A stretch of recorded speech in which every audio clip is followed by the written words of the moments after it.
नमस्कार दोस्तों, मेरा नाम है डॉक्टर भव्यदीप भाटिया और आपका स्वागत है आरबीजे गुरुकुल में। दोस्तों, सबसे पहले मैं आप सबको तहे दिल से धन्यवाद देना चाहूँगा कि जिस तरह से आपने रिस्पॉन्ड किया है हमारे इस वर्कशॉप को और हमारे कोर्स को। तो पहले आप लोगों का धन्यवाद। उसके बाद अब आगे की बातचीत करते हैं। बहुत सारे लोगों के मन में ये प्रश्न चल रहा था कि भाई हम पढ़ने कैसे वाले हैं, टीचिंग पैडागोगी क्या होने वाली है। देखिए क्या होता है ना, हमें ये समझना है कि पहले तो हमें अपने दिमाग से ये चीज़ निकालनी होगी कि एस्ट्रोलॉजी या जैसे कि स्टॉक मार्केट सब बोलते हैं बहुत डायनेमिक है, पता नहीं क्या होने वाला है। देखिए सिंपल सी चीज़ है,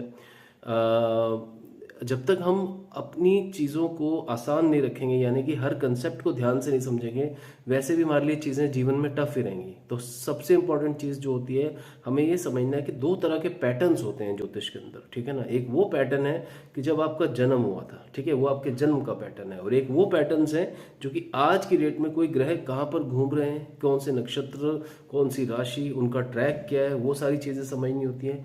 और सबसे इंपॉर्टेंट चीज़ हमारे टूल्स, जैसे सर्वतोभद्र चक्र, अष्टक वर्ग, नक्षत्र वेद, ये इस तरह की बहुत सारी टर्मिनोलॉजीज होती हैं इसके अंदर एस्ट्रोलॉजी में, जो कि हमारे को समझनी है। बट सवाल है कि ये सारी चीज़ें इतनी मुश्किल नहीं है।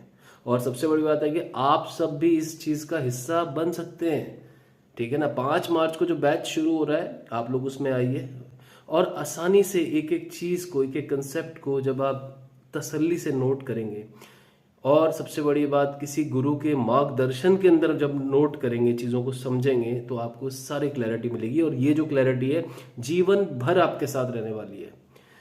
तो आपो दीपो भव, इसको समझिए, बुद्ध के मन इस सूत्र को, और अपने जीवन को कहते हैं ना, इस तरह से सुलझाइए कि अब आगे फिर उलझन ना आए। तो मैं आपका इंतज़ार कर रहा हूँ, आप आइए, ठीक है ना। और हम लोग मिलते हैं 5 अप्रैल को इस बैच के अंदर, और आगे की चीज़ें हम सारी वहीं पर डिस्कस करते हैं। चलिए, नमस्कारम, धन्यवाद, और मैं आपका इंतज़ार कर